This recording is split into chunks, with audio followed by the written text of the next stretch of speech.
Hi, I'm Matt Ovington, market research advisor on the Enterprise Nation platform and co-owner of Research Connections. I'll be taking you through how to identify and size your market and the various consumers layers that sit within it. This is often highly useful when detailing out a business plan, trying to attract investment, and planning marketing strategies. So what I'm going to talk you through in the next few minutes is getting each stage of this right. So making sure that the inputs are accurate so that the data collection is on point and the outputs can be of value to you. The first step in the inputs is defining the layers of your market. So imagine the total audience of people you want to go after as broad as possible. And within this, there are various different layers of consumer, and you will be able to go after a broader audience, or you might want to go to a narrow audience. This will all feed into your strategy. So defining these layers is key because that's how you will size this audience at the very end. So use this guide when you're giving a definition to each one of them, but obviously they'll be bespoke to you. So an example might be everyone in your target universe could be total UK.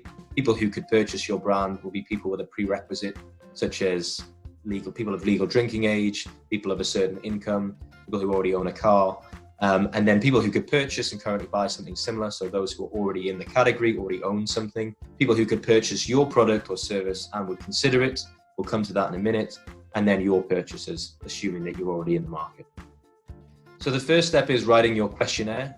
I imagine a lot of people will have some experience of doing this, but the key is to make sure you build in questions that allow you to define those layers of your market at a later date when you come to the data analysis. So consider demographic, attitudinal, and behavioral questions. If there's anything particularly niche about your product, obviously make sure you have questions in about that, cover those areas.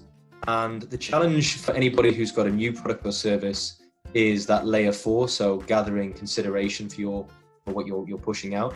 And I've given an example on the right-hand side here, which essentially is a mini concept test. What you've got to do is outline your product or service in a small, unbiased paragraph that explains succinctly what it is and what its USP is. And then ask a follow-up consideration or likelihood to purchase question.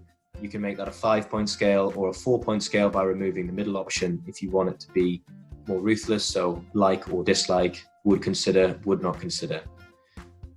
The key with these mini concept tests that help you identify consideration for your product or service and that layer of your market that's closest to you is having context to it. And this is particularly useful if you're building a pitch document for investors. So often they will look at research. If you've just looked at your own product or service, then they will consider that to be somewhat hot-housed or looking a bit too insular. If you have your questions and the data from those alongside questions that are related to an existing real-world product, it's much more powerful. So what you'd want to do is replicate the steps you've just done with the mini concept test. So have a paragraph and a consideration or likelihood to purchase question for both your product or service and an existing one in the market or multiple others in the market, depending on how long you want your survey to be.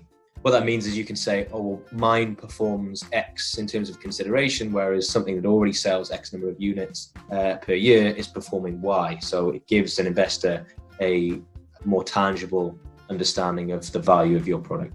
The key with this is make sure you avoid any bias in this paragraph, because it's very easy for you to upweight and strengthen how your product or service sounds versus another. But of course, you need to make sure that these are comparable. So try and make sure that the content in them is equal and there's no persuasive language in either. The next step is creating your survey. So this is the part around data collection. So people are probably quite familiar with SurveyMonkey, and I would definitely recommend that you use it. It's a good online tool that's free to a point and quite easy to use. Otherwise, you can use face-to-face surveys or telephone interviews. The latter two are quite simple, and face-to-face also allows you to be a bit more targeted. So if you want to speak to high street shoppers, you can go and stand on the high street.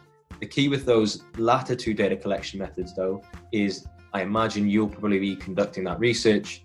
And so you need to make sure that you strip out any bias that you apply to any questioning. Try not to lead people in their answers. And if you want any guidance of questionnaire writing, there's loads of stuff online. I definitely recommend you look into that. Key when you're doing research is making sure your sampling is correct, and particularly when it's market sizing, because what you're trying to do is make sure that the sample of people you speak to is representative of the wider population. So if your outer layer is people in the UK, you need to make sure that you're speaking to an audience of people that represent the UK. So make sure that it's generally 50-50 male, female. There's a spread of ages, income brackets, and regions. And if it's a slightly more narrow, wider audience, such as people who frequent a certain destination, then it's worth looking at the breakdown of demographics within that area so that you can get your sample indicative and representative of that audience.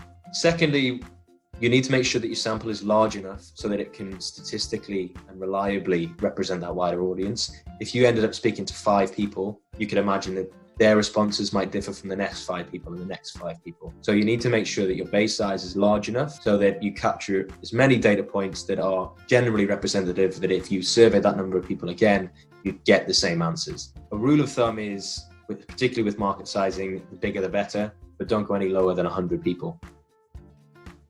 On the output side of things, when you get to analyzing your data, the way to represent and show the data for market sizing is go back to your layers that you defined at the beginning and apply a percentage to each definition. Now, the way to do that is for every respondent that's taken part in your research, give them a definition, give them one of those definitions, and then count up all the people in each of those definitions and give that percentage. In basic market sizing, each one person should really represent only one of the layers. And that means when you come to add up each of the pieces of it, they all add up to 100%. So that's your total market sized. And the last part of this is particularly useful, again, for pitch documents, but also for any business strategy and forecasting, which is applying those percentages to real world figures. So understanding how many millions or thousands of people live within that outer circle of your market definition, you can then apply those percentages as you go down through those layers. So you can understand, say, if the market is 7 million people, in the outer layer, people who are only in that outer layer are 20%, you might end up with 1.4 million people there, 40% in 2.8 million, and so on and so forth as you go down through. That will help you identify exactly the size of audience you need to go after. And ultimately, you want to be going after your low-hanging fruit in most cases. So the closer you can get to that smaller circle at the bottom, the better. But of course, if you have greater aspirations, then you'll need to look a bit wider. Okay, I hope that's been helpful and best of luck.